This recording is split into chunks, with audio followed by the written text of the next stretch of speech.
जब भी हम औद्योगिक क्रांति या इंडस्ट्रियल रेवोल्यूशन की बात करते हैं तो हमारे दिमाग में क्या आता है? जाहिर है, बड़ी बड़ी मशीनें, तकनीकी चमत्कार और तरक्की की एक शानदार तस्वीर, है ना? लेकिन क्या ये कहानी इतनी सीधी सादी है? तो चलिए, आज इसी चमकदार कहानी के पीछे छिपे कुछ अनकहे पहलुओं को समझने की कोशिश करते हैं।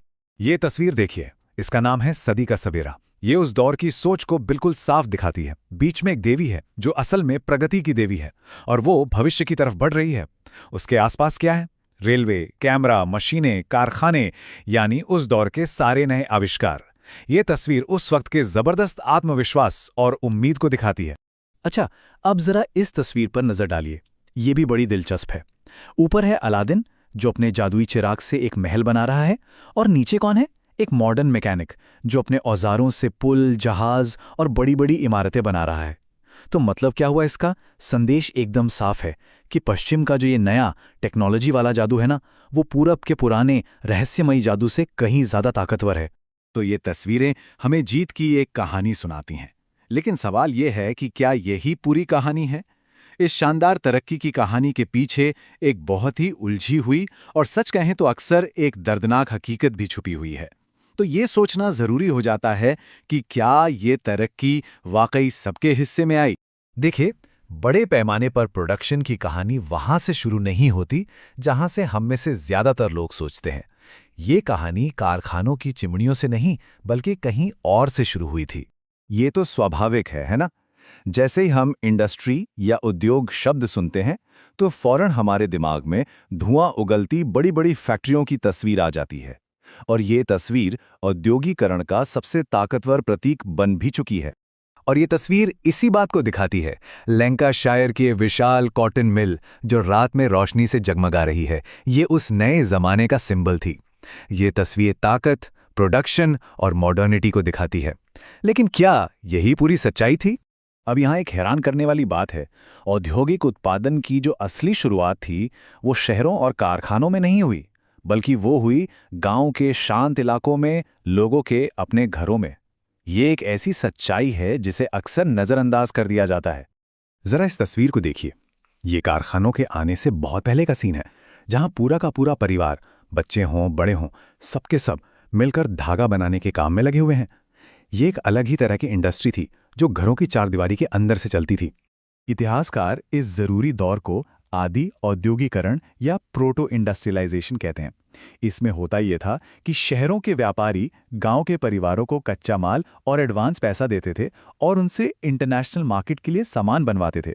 सोचिए, ये बिना कारखानों के ही एक बहुत बड़ा इंडस्ट्रियल सिस्टम था जिसे व्यापारी कंट्रोल करते थे और जिससे लाखों कारीगरों को रोजगार मिलता था।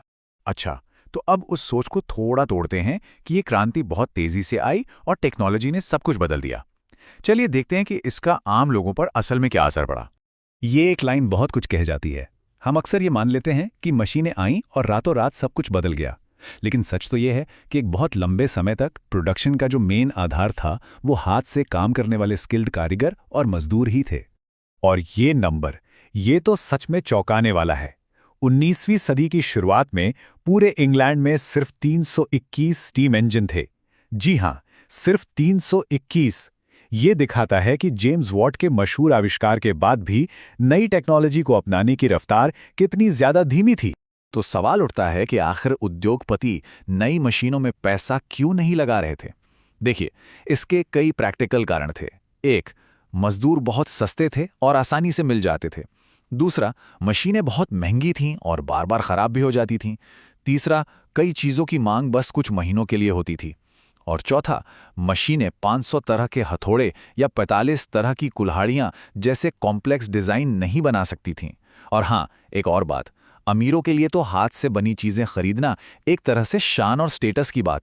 तरक्की की उन शानदार तस्वीरों से बिल्कुल अलग आम मजदूरों के लिए शहर की जिंदगी अक्सर एक बुरे सपने जैसी थी।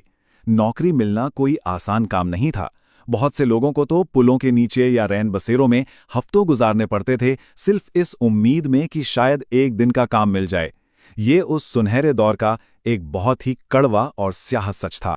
तो चलिए अब अपना फोकस ब्रिटेन से हटाकर औपनिवेशिक भारत की तरफ लाते हैं और देखते हैं कि वहां औद्योगिकरण का अनुभव कितना अलग और कितना विनाशकारी साबित हुआ।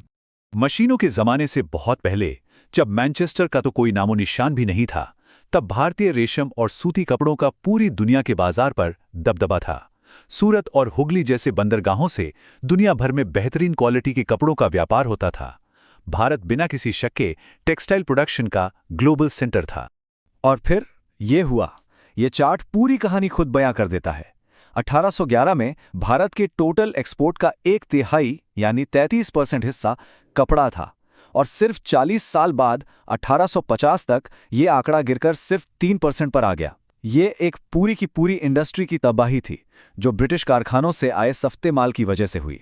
ये सिर्फ नंबर नहीं थे, ये लाखों लोगों की जिंदगी की दर्दनाक कहानी थी।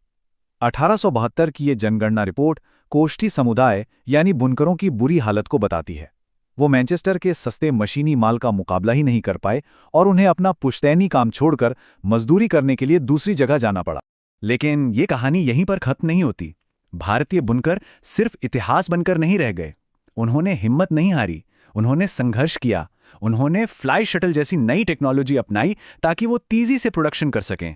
उन्होंने उन खास और सुंदर डिजाइनों पर फोकस किया जिन्हें मशीनें कॉपी नहीं कर सकती थीं। और जानते हैं इसका नतीजा क्या हुआ? 1900 और 1940 के बीच हैंडलूम प्रोडक्शन लगभग 3 गुना बढ़ गया। तो हुआ ये कि जिस चीज ने हाथ से बुने कपड़े को खास बनाया था, उसके अनोखे बारीक डिजाइन, वही चीज मशीनों के दौर में उसके बचने की वजह बन गई। बनारसी साड़ियों के मुश्किल पैटर्न या मद्रास की लुंगी और रुमाल के खास डिजाइन, इनकी नकल मिलें आसानी से नहीं कर सकती थीं। इसी वजह से इन स्किल्ड कारीगरों का बाजार बचा रहा। तो अब तक हमने जो अलग अलग कहानियां देखी हैं, उन्हें एक साथ जोड़ने का वक्त आ गया है, ताकि एक नई और ज्यादा गहरी समझ बन सके। तो आइए एक नज़र में मिथक और हकीकत को आमने सामने देखते हैं।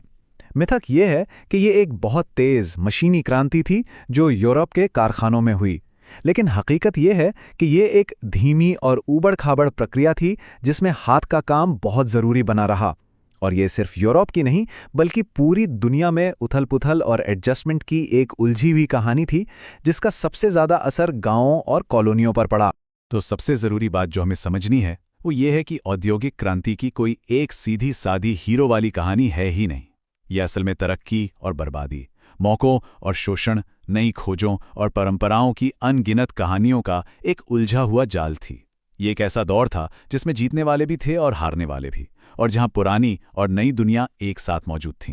और ये सब हमें आज के लिए एक बहुत गहरे सवाल पर लाकर छोड़ देता है। अगर इतिहास हमें ये सिखाता है कि टेक्नोलॉजी से जुड़ी तरक्की की आसान और आकर्षक कहानियां अक्सर आधी अधूरी होती हैं, तो हमें ये सोचना चाहिए कि आज इस दौर में टेक्नोलॉजी और प्रोग्रेस की जो कहानियां हम सुन रहे हैं, उनके पीछे कौन सी जटिलताएं, कौन सी छिपी हुई कीमतें और कौन सी अनकही कहानियां मौजूद हो सकती हैं।